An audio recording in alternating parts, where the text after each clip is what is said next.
Alright guys, Fula coming to you with another video. I haven't made no nip hustle videos in a while, but I mean, I might as well just do this video to single out today. I know in some parts of the world it's the New Year's, but here in the West Coast, we still have a couple of hours left before the New Year's is done, whatever New Year starts. But today's a very significant day. I want to say that 7 years ago, we got one of, like, basically my favorite mixtape in the whole marathon series. People say, like, okay, like Crenshaw is the best, and I understand, I understand why people like Crenshaw. You know, that was a good tape, especially Crenshaw, Slauson, True Story. You know, everything was true in that story. You know what I mean? But the reason why I prefer, like, Mailbox Money over most of them is because, you know, that was Nipsey transitioning into his new sound. When you hear it, when you hear Crenshaw and Slauson, the beats were good. You know, he had a good ear for beats. When you hear the Mailbox Money beats, they were kind of, I want to say, they were futuristic, but they had still classic like West Coast, a classic West Coast sound to them. And just the game he was giving you in the Mailbox Money, I'm not gonna lie, like he dropped some game on those songs on there. Real Nigga Moves stands out as one of the songs that he dropped a lot of game on. I think also, I want to say, Stay Loyal and things like that, he dropped a lot of game on. Also, That's How I Knew, he dropped more game on. There's actually one verse I like a lot on That's How I Knew. I think he said, I think we should dive off the deep end, take you on vacation every weekend. I be at the Ritz puffing G-pens. I be up at 6, niggas sleep in. All these niggas soft, I'm the cement. Like, yeah, he went off on that, you know, I like that song a lot when I think about it. Especially the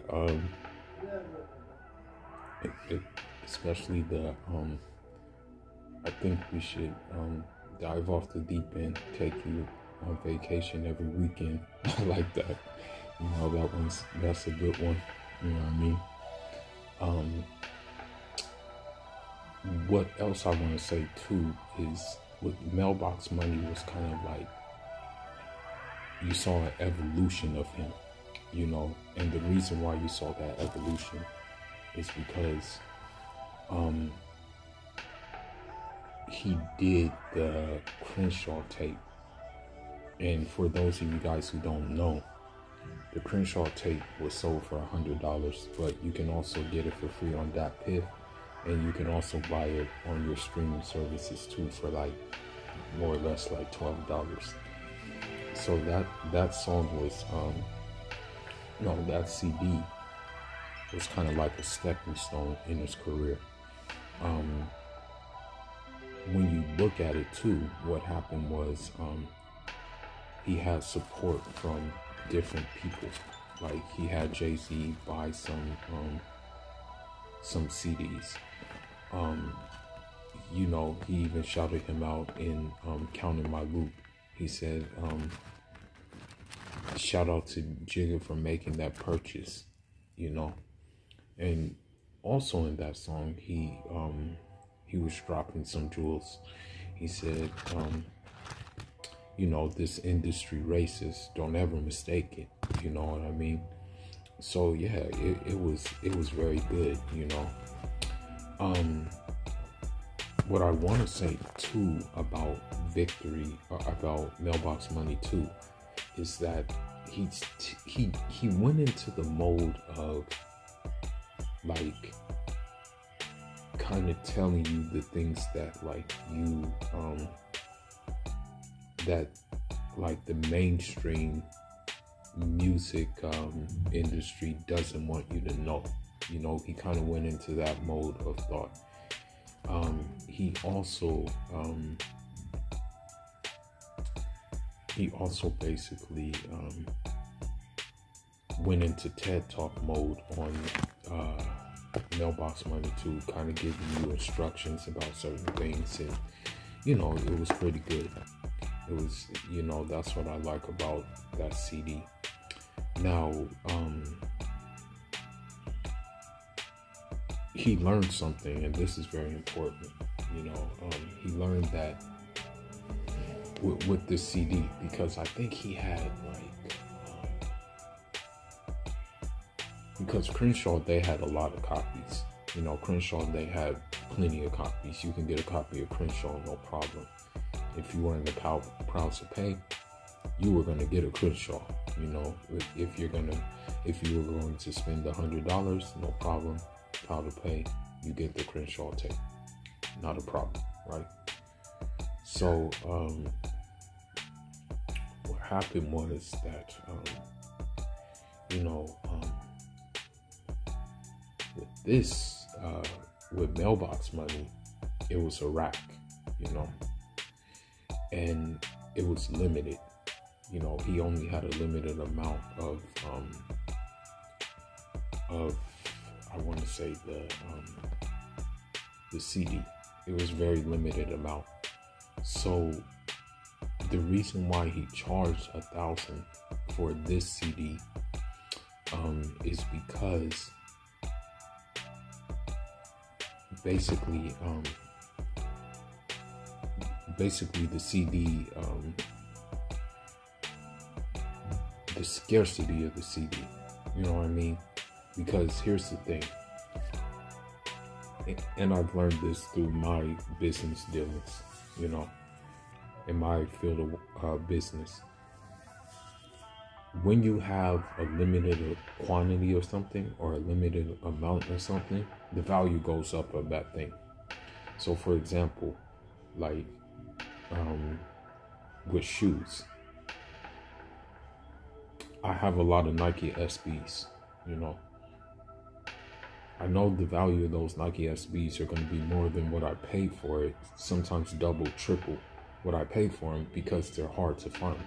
You know, you're not going to be able to find SBs at like Foot Locker. You're not going to be able to find SBs at Foot Action. You're not going to be able to find SBs at Champs.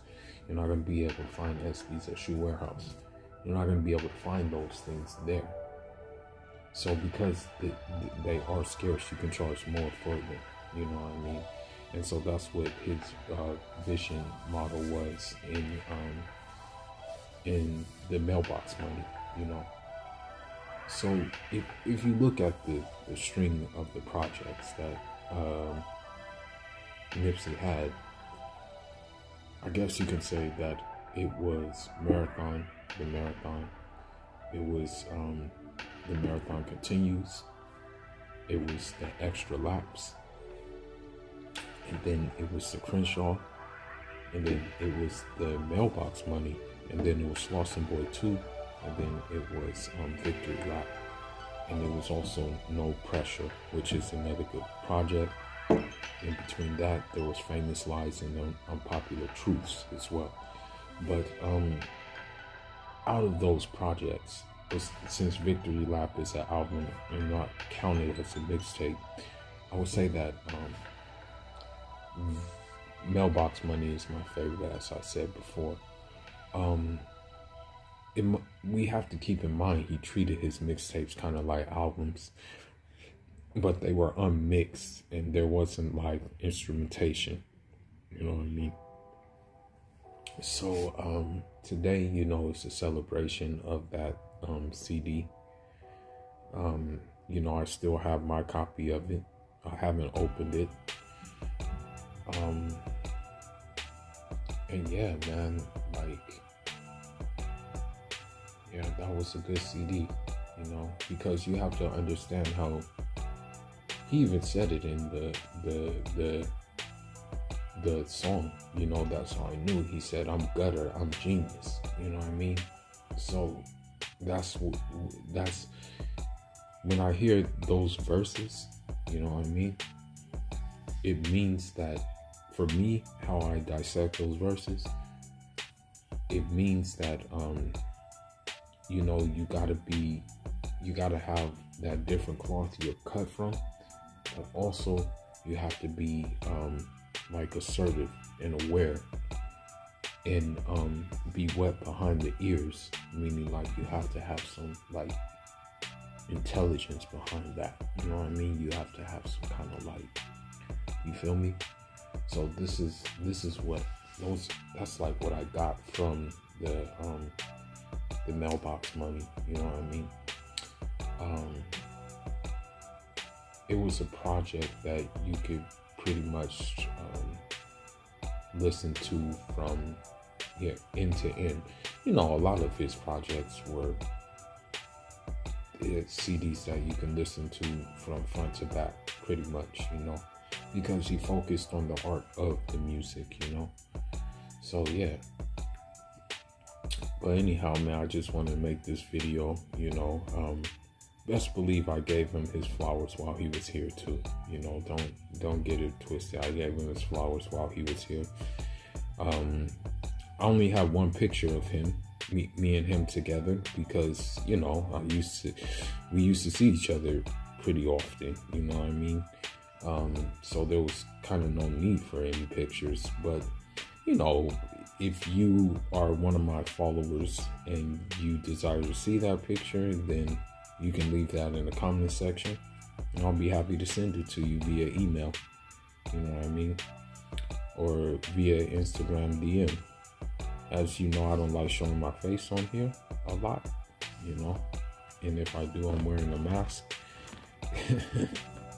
But yeah, man, just thinking about it, I was actually listening to Mailbox Money earlier. I went through the whole CD to see if I can get something new. And again, I'm gonna end it on this note. This CD was like a TED Talk, because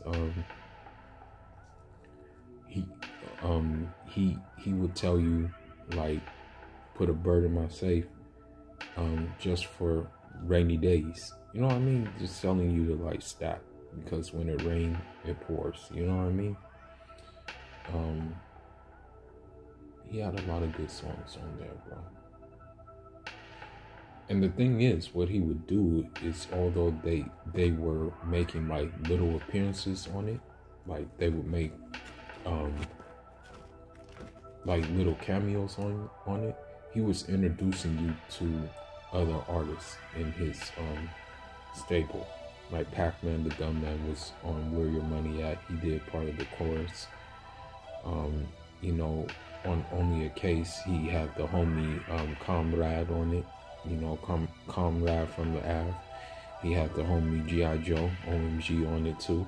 So he was just like giving you guys like a taste of the new artists that are gonna come out. And you can listen to G.I. Joe, Comrade from the Ave. You know, they're doing their thing. So yeah, man. You know, shout outs to him still. You know, the marathon continues. Tomorrow, you know, inshallah, we're gonna do a Haitian New Year live stream. And, you know, may Allah forgive me if I'm inaccurate in some of these things with the history of Haiti, but I have since read more books about it, and I'll try to be as accurate as possible. I just want to give my shout out to my Zoe comrades, since you know we like long lost cousins basically. But anyhow, Foolish signing out. Leave your thoughts, leave your comments, and shout out.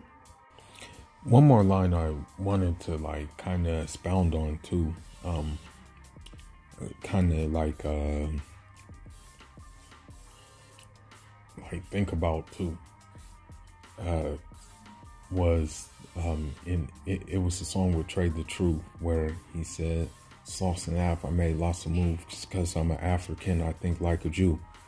And that line stood out to me because of the simple fact that, like, you know, when you look at, if you live in LA or like around LA, you look at the areas of Westwood, you look at the areas of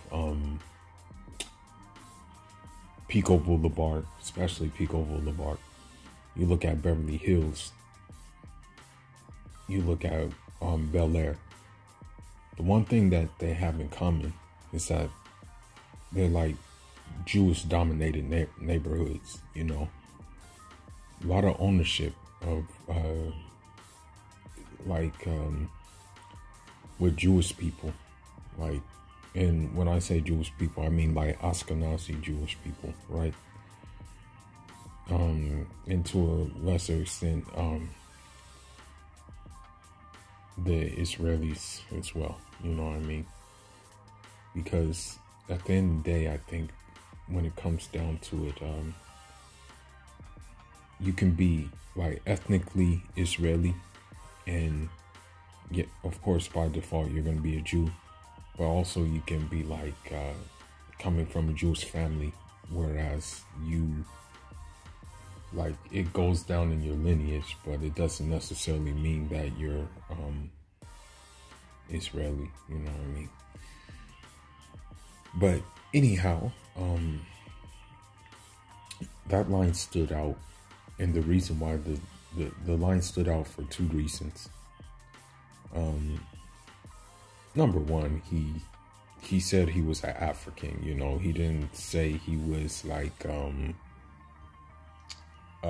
you know, like a ADOS, you know. He didn't say that. Number two, you know, it kind of like hits home if you are African immigrant, because when you look at an African immigrant, he comes here and his main purpose is ownership. You know, his main purpose is to build something back home, or his main purpose is to build something here too. Because when you look at it, for example, and shout out to him, shout out to my guy Mohamedu's father. I'm gonna tell the story about him. Mohamedu's father, he came from Guinea-Conakry, and what happened was he came here and he runs a program where all he pretty much was doing was selling goods on the street. But when he sold the goods on the street, he amassed a lot of wealth, which he was able to build things back in Guinea-Conakry, and he was able to take care of his people. And that's usually what the vision looks like for a lot of us, is amassing enough resources, enough assets to take care of our people. And that's what you know, Nipsey was trying to do. He was trying to keep like that area of Los Angeles, Crenshaw, Slauson area, Crenshaw district. He was trying to keep that ownership, like black ownership. He wasn't trying to like have it gentrified like it is right now. Like, I mean, if you pass by, if you drive through Crenshaw, Slauson, one thing that's going to stick out like a sore thumb to you is that you will see that there are, I want to say that there are,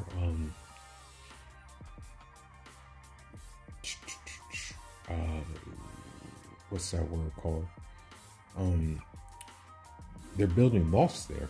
Like if you go to 63rd and Crenshaw, if you go to 67th and Crenshaw, they're building lofts. And it's like, okay, who are these lofts for? Are they going to be affordable housing?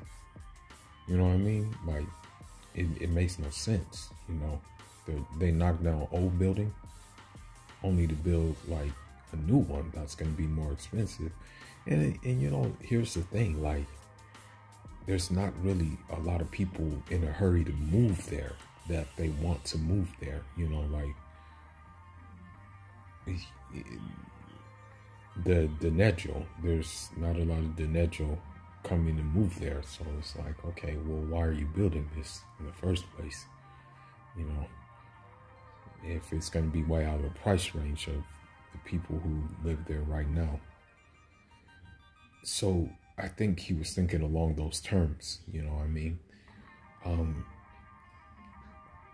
So yeah, man, that verse stood out to me, you know.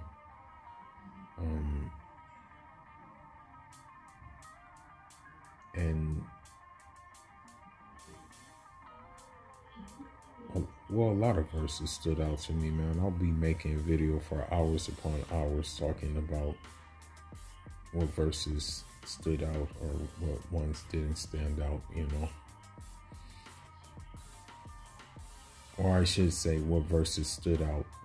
I mean, because pretty much all of them stood out. There wasn't any verses that didn't stand out pretty much. You know, you just have to listen. You just have to listen. There's a difference between hearing music and listening to music. And I listen to music, man. So I really listened to the message in which he had, you know. I know the interviews, I'm going to end on this note. I know people like were a fan of his interviews because he would give you gaming interviews, you know, but truthfully speaking, he would give you more game in the music than the interviews, you know. But anyhow, man, I'm going to end this video now. You know, I just thought I would share that line, thought about that line, you know what I mean, in the song. And as a matter of fact, the name of the song is called No Nigga Like Me. And so, yeah, that's what we should strive to be. Should strive to be individuals, you know. Strive to be distinct. Strive not to blend in. You know. Well, anyhow, man, I'll see y'all tomorrow for the live stream. And Fool is signing out. Enjoy,